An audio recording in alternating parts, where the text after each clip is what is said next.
Die Kaapstad Metro het groot planne om sy afhanklikheid van Eskom te verminder. Die burgemeester van die Metro, Geordin Hill-Lewis, sluit nou by my aan om hieroor te gesels.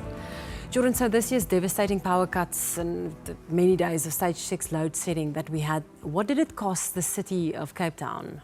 We've calculated that load shedding costs the city of Cape Town 75 million rand per phase per day.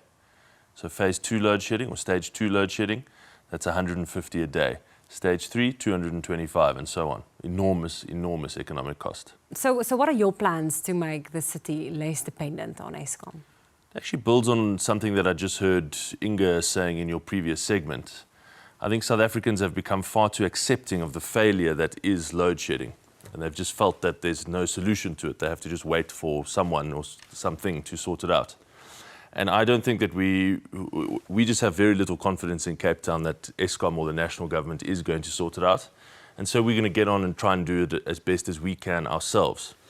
So we are going to reduce our reliance, as you said in the intro, on Eskom, so that we can make up that shortfall that equals the load shedding gap ourselves, from independent power producers with our own storage, by expanding our now famous Steenbras hydro scheme, and a range of other interventions that at the end of the day will come together to protect residents in Cape Town from load shedding altogether over the next few years. You've also recently announced that you are going to buy power from industrial and commercial operators. What does that entail?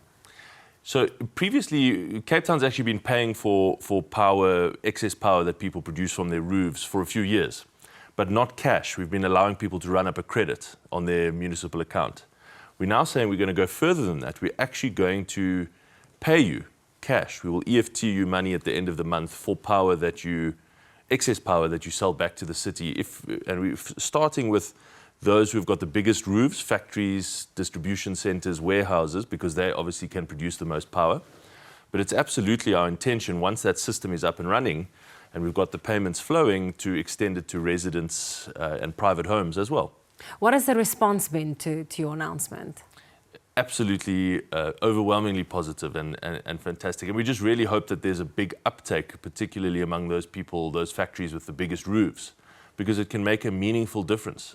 We're also introducing something called wheeling, which allows essentially two customers inside the city to sell power to one another using the city's grid, but not buying power directly from the city.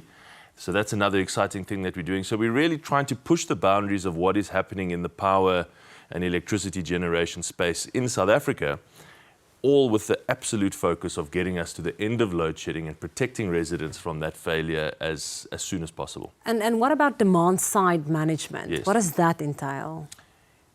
It is a really interesting idea. The simple concept is that using the internet, we can install a device on your geyser at home, which switches your geyser off during the highest peaks remotely.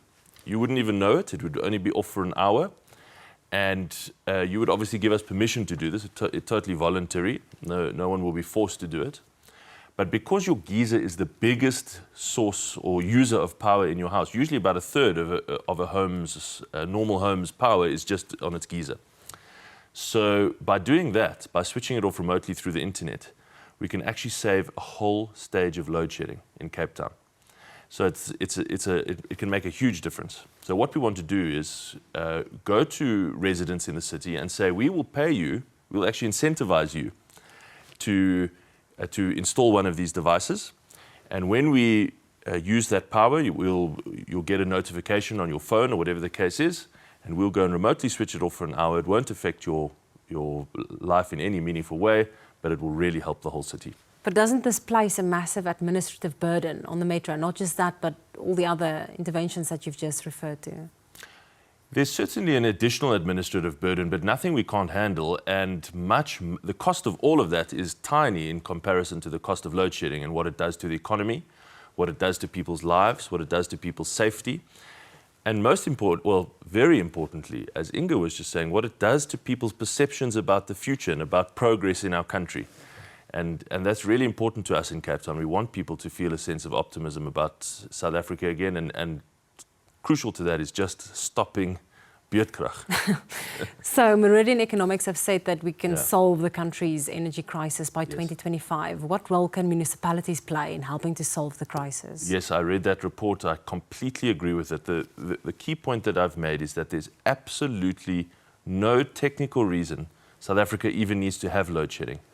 We have load shedding because of political reasons, bureaucratic reasons, red tape reasons. And we've started to see some of that shaking loose with the president's speech opening the door wide to as much independent power as we can procure. But there's no reason that any municipalities, particularly the big cities that have got some of the financial muscle necessary, should wait for Eskom to do this. They should go and start doing it immediately, as we are doing. Buy your own power, buy your own storage capacity, make your own plans to reduce your reliance on Eskom. And there's another benefit. Eskom power is becoming so extraordinarily expensive year after year after year of 15, 20% plus increases. Whereas the power that we are now buying as the city of Cape Town from independent power producers is a fraction of the cost. Solar power, wind power is much cheaper than Eskom power.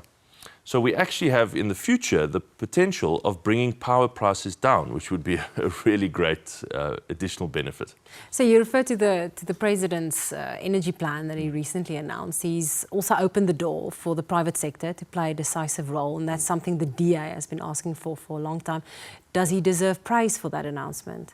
Yes, he does. He does deserve praise, and I did give him credit where it was due. The point that I just made to our city colleagues and to others who have asked is that we have heard load shedding plans before. So while this is without question the best load shedding plan that we have heard, it remains to be seen whether any of it moves beyond just verbal plans and actually moves to any implementation, which is why we're not slowing down.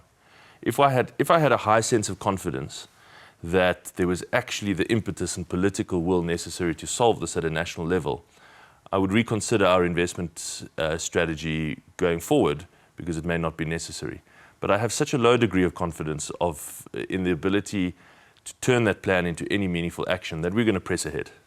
So you're talking about pressing ahead and you're pioneering many projects. What is at stake politically for the DA in Cape Town to make sure that all of this works? Well, I think it is an important part of our message that we are going beyond what local governments have traditionally done for the last 25 years in South Africa. And we are saying we can't simply throw up our hands and say, sorry, that's not our business to fix policing, to fix energy, to fix public transport. You've got to go and knock on PRAS's door or Eskom's door or the SAPS's door to fix those things. We can do something about it. We may not be able to solve it all, but we can do something more to protect residents from the consequences of all of those collapses. All of these basic services, the post office, this evening you discussed the land bank, another state-owned entity in collapse, all of them are so unreliable that I think assertive, competent, well-managed local governments can do more and should do more. And that's what we're just trying to demonstrate in Cape Town. Geordin, thank you so much. Thank you. Hoe lyk Suid-Afrika se buitelandse beleid en praat die regering uit dieselfde mond wat betref ons verhouding met ons buurlande sowel as die res van die wêreld? Ons bespreek dit net na die advertensies.